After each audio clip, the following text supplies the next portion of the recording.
Media మిత్రులకు నమస్కారం.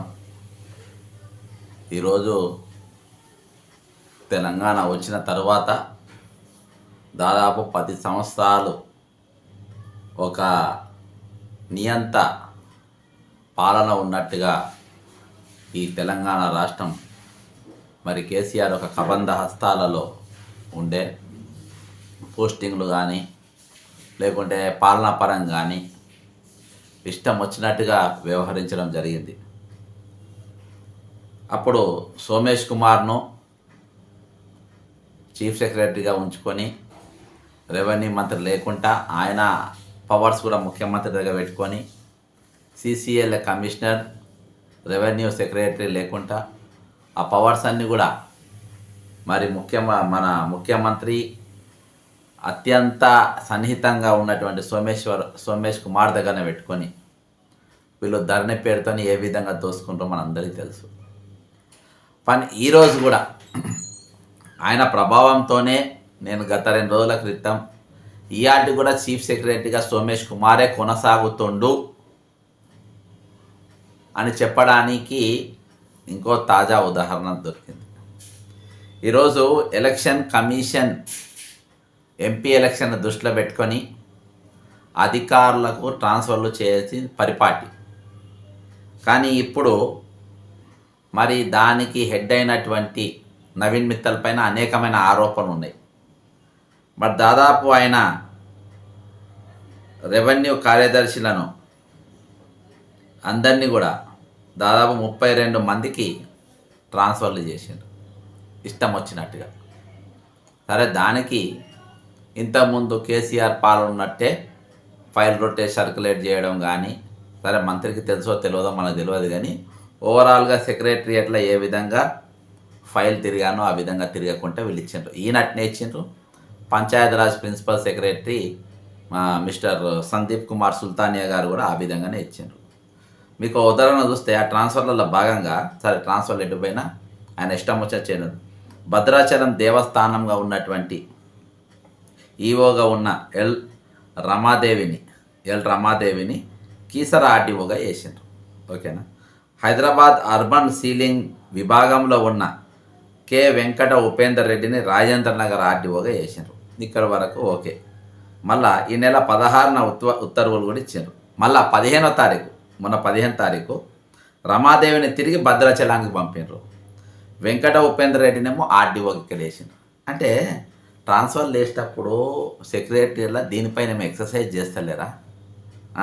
నువ్వు 12వ తారీఖు ఉత్తర్వులు ఇస్తావు నవీన్ మిత్తల్ గారు, మళ్ళీ 15వ తారీఖు రోజు తిరిగి అక్కడనే పంపుతావు. దీనిలో ఉన్న మతలబ్ ఏమిటి అని అంటున్నా. దీంట్లో జరిగింది ఏంటి, ఇంత లావాదేవీలు ఏం జరిగినాయి అని అడుగుతున్నా నేను. అంతేకాకుండా వెయిటింగ్లో ఉన్న స్పెషల్ డిప్యూటీ కలెక్టర్ ఆదిలక్ష్మిని 10వ తారీఖు, ఈ నెల 10వ తారీఖు అదనపు కలెక్టర్గా నియమించారు. ఇది వరంగల్ అదనపు కలెక్టర్గా నియమించారు. వెయిటింగ్లో ఉన్న గట్టు సంధ్యారాణిని 15న అదే స్థానంలో నియమించారు. మళ్ళీ ఆదిలక్ష్మిని మళ్ళీ డిప్యుటేషన్ పైన హైదరాబాద్ జిహెచ్ఎంసీకి ట్రాన్స్ఫర్ చేసిండు ఆయన. అంటే ఇది ఇక ఇష్టం వచ్చినట్టు వ్యవహరించడం తప్ప ఇంకేమున్నది చెప్పు. ఇక దాదాపు అన్ని ట్రాన్స్ఫర్లు అదే విధంగా కొనసాగినాయి. ఈరోజు స్పెషల్ గ్రేడ్ డిప్యూటీ కలెక్టర్లు వీళ్ళందరూ కూడా ఈరోజు వీళ్ళ బదిలీలు గందరగోళంగా నెలకొన్నాయి. ఇటీవల 1-2 దినపత్రికలు కూడా చూసినాం మనం. 10వ తారీఖు 32 మందికి ఇచ్చిండ్రు. మళ్ళీ దాని తర్వాత 13 మందికి పోస్టింగ్లు ఇచ్చిండ్రు. అందరూ వారిలా 32 మందికి మొత్తం ట్రాన్స్ఫర్లు కల్పిస్తే అందులో 13 మందికి పోస్టింగు వేరే ఆయా జాగాలు ఇచ్చేసిండ్రు. మళ్ళీ 12న మరో 4గురికి బదిలీ చేస్తూ అందులో 3గురికి పోస్టింగ్లు ఇచ్చిండ్రు. మళ్ళీ 15న 25 మందిని బదిలీ చేసిండ్రు. అందులో అప్పటిదప్పుడే వాళ్ళ కొంతమందికి ఇవి ఇచ్చిండ్రు, పోస్టింగ్లు ఇచ్చిండ్రు, చాలామందిని వెయిటింగ్లో ఉంచిండ్రు. అంటే ఇందులో మీరు తాపకు ట్రాన్స్ఫర్లు చేసి 2-3 దఫాలుగా చేసి, అంటే ఆ దఫాలుగా మీ ఇంటర్వ్యూ ఏంది, ఎంత ఇచ్చిండ్రు, పైకం ఎంత ముట్టింది ఏంటిది, పైకం ఇయ్యలేదంటే పోస్టింగ్ లేదు, పైకం ఇస్తే పోస్టింగ్ ఉంది, అసూపియా నీకేనా ఇది? ఈరోజు ఇవన్నీ టీఎన్జిఓలు మాట్లాడాల్సిన అంశాలు నేను మాట్లాడుతున్నా. సరే వాళ్ళు ఏం చేస్తున్నారో తెలియదు కానీ ఇట్లా ఇష్టం వచ్చినట్టుగా వాళ్ళ పోస్టింగ్లు కావాల్సిన వాళ్ళకి ఇవ్వకపోవడం అనేది అంతా మనం ఇష్టం వచ్చి చేయనికి లేదు కదా. అదేవిధంగా ఇందులో నవీన్ మిత్తల్ గారిని తీసేయమని చెప్తున్నాం. అందులో ఈ విధంగా కొనసాగితే ఇంకో మహానుభావుడు ఇక ఈయనదైతే ఇక మొత్తం సుల్తాన్ అయిపోయాడు. వీళ్ళందరూ కూడా సోమేష్ కుమార్ నాయకత్వంలో పనిచేసేవాళ్ళు వీళ్ళంతా. సరే ఏదో ఆయన భూమి ఏమో దొరకబట్టినట్టు చేస్తున్నాం కానీ ఈయన ఏం చేసింది దాదాపుగా ఏకంగా దాదాపు 105 మందికి ట్రాన్స్ఫర్లు చేసిండ్రు. డైరెక్ట్ కమిషనరేట్కి వెళ్ళి వీళ్ళకి రావడం, ఈయన డైరెక్ట్ ఆర్డర్లు ఇవ్వడం. మధ్యలో ఎక్సర్సైజ్ కానీ ఎవరిని ఎక్కడికి పంపాలి, ఎవరికి ఎక్కడ పోస్టింగ్లు ఇవ్వాలి, ఎక్కడ ఎవరు ఫిట్ అవుతారు అనే దానిపైన సెక్రటరీలో దీనిపైన చర్చనే లేదు. దీని గురించి మాట్లాడనే లేదు. ఏం డిస్కషన్ లేకుండా ఇష్టం వచ్చినట్టుగా సిఓల పోస్టింగ్లు ఇవి చిన్నే కాదు కదా. ఈరోజు చిన్న జిల్లాల అవుట్లో వీళ్ళకి గిరాక్ ఎక్కువైపోయింది. ఇంకా ఫస్ట్ నేమ్ అదే నా దగ్గర ప్రూఫ్స్ ఉన్నాయని చెప్పడానికి. ఫస్ట్ నేము వి గణపతి సిఇఓ. ఈయన సిఇఓ ఆదిలాబాద్ ఉండే, ఈయనని తీసుకుపోయి మంచిర్యాల వేసిండ్రు, అంటే పక్కనే. సేమ్ విద్యాలత సిఇఓ భద్రాద్రి కొత్తగూడెంలో, ఈమెను తీసుకొచ్చి హన్మకొండలో వేసిండ్రు, అంటే మా సొంత జిల్లాలో. ఇక్కడ ఉన్న వెంకటేశ్వరరావుని తీసుకుపోయి ములుగులు వేసిండ్రు. ఇక్కడ కామారెడ్డిలో ఉన్నటువంటి సాయి గౌడ్ని తీసుకుపోయి డిఆర్డిఓ నిజామాబాద్లో వేసిండ్రు. సిఓ తీసుకుపోయి ఏకంగా డిఆర్డిఓ వేసిండ్రు. అంటే సిఓలు ఇవ్వడానికి అంటే వాళ్ళకి ఏం క్వాలిఫికేషన్ కావాలి నాకు. లాస్ట్ 105వ పేరు చూద్దాం. కుంట సుధాకర్ రావు డిపిఓ. ఈయన పోస్టింగ్ కోసం వెయిట్ చేస్తుంటే ఈయనను కమిషనర్ రూరల్ డెవలప్మెంట్ ఇచ్చిండు. ఈ విధంగా వాళ్ళు ఇష్టం వచ్చినట్టుగా, అంటే ఒక రూలు, ఓ పద్ధతి, ఒక ఫైల్ సర్క్యులేట్ చేయాలి, దీంట్లో ఒక చర్చ జరగాలి, కింద వాళ్ళ దగ్గర ఏది సెక్రటరీల దీనిపైన కొంత అభిప్రాయాలు తీసుకోవాలనేది ఏం లేదు. మళ్ళీ ఇంకొక లిస్ట్ ఇది. ఇంకో లిస్ట్ ఎప్పుడు రిలీజ్ చేసింది మహానుభావుడు? 19 ఇది ఎన్నో తారీఖు చేసిందంటే ఇది మొన్న ఎన్నికల పేరు మీదనే వచ్చింది ఈ ప్రొసీడింగ్స్ కూడా.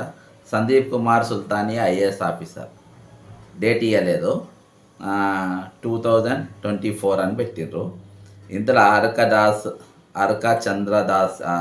చంద్రన్ దాస్ అడిషనల్ డిఆర్డిఓ ఆదిలాబాద్కి వెళ్ళి తీసుకుపోయి కుమరం భీమ్ ఆసిఫాబాద్కి వేసిండ్రు. ఇది మొదటి పోస్టింగు.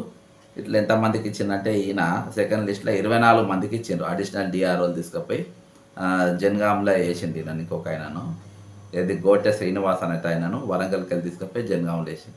సరే వేసిండు. ఏ పోస్టింగ్లో ఎవరు ఫిట్ అవుతారు, ఎక్కడ ఎవరికి ఇవ్వాలి, ఏం బదిలీలు ఇవ్వాలి, ఏంటి అసలు నీకు ఇవన్నీ మంత్రుల దృష్టి కూడా వస్తలేవో నాకైతే తెలియదు. నాకు డౌట్ఫుల్లే ఇవి వస్తున్నాయి అనేది మాత్రం డౌట్ఫుల్లే.